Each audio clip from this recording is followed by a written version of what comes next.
Pelajaran 1. Nabi Muhammad SAW teladanku. Nabi Muhammad SAW terkenal jujur sejak kecil. Dalam setiap perkataan dan perbuatannya, dengan kejujurannya, beliau mendapat gelar Al-Amin. Beliau dikenal sebagai pedagang yang sangat jujur, juga sebagai pemimpin yang jujur. Sejak kecil, Nabi Muhammad SAW sudah terbiasa menjalani hidup mandiri. Beliau selalu jujur, sabar, penyayang, dan pantang menyerah.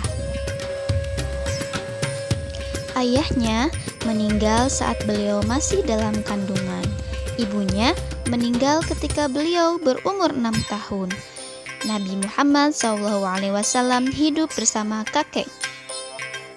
Namun setelah kakeknya meninggal, beliau hidup bersama pamannya Abu Thalib.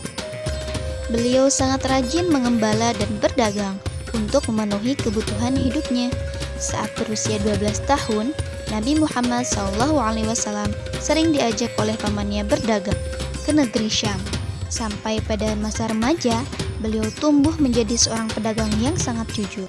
Cara berdagang Nabi Muhammad SAW berbeda dengan para pedagang lainnya. Nabi Muhammad SAW selalu menjelaskan keadaan barang dagangannya. Jika ada yang rusak, beliau mengatakan apa adanya, sehingga para pembeli lebih suka membeli barang dari beliau karena mereka tidak khawatir akan tertipu.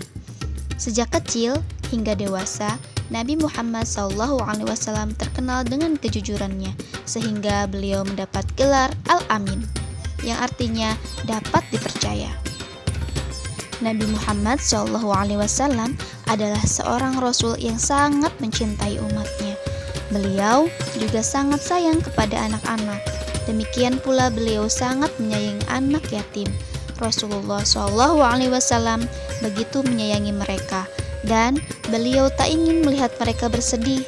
Kasih sayang Rasulullah SAW tidak hanya bagi diri sendiri, keluarga, serta sahabatnya, tapi juga untuk umatnya.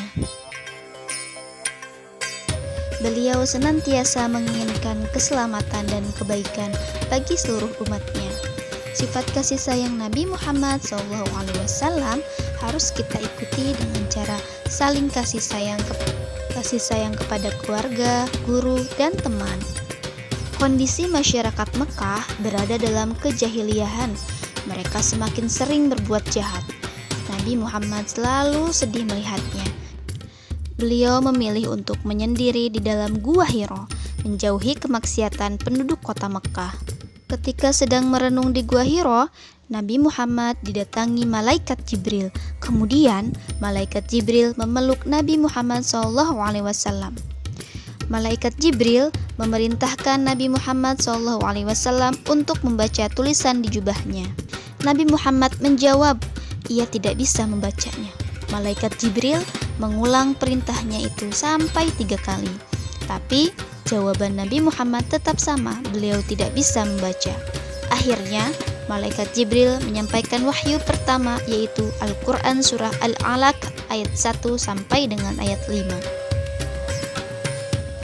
Peristiwa itu terjadi pada 17 Ramadan Nabi Muhammad SAW. Sejak saat itu, secara resmi Allah Subhanahu wa Ta'ala mengangkatnya menjadi seorang nabi dan rasul akhir zaman. Nabi Muhammad SAW menerima amanat berat sebagai utusan Allah Subhanahu wa Ta'ala. Sebelumnya, para rasul berdakwah pada kaumnya sendiri. Nabi Muhammad SAW harus berdakwah pada seluruh manusia sampai akhir zaman. Masyarakat Mekah semakin sering melakukan kejahatan. Sangatlah berat bagi Nabi Muhammad SAW untuk menyebarkan ajaran Islam. Terlebih dahulu, ia berdakwah secara diam-diam.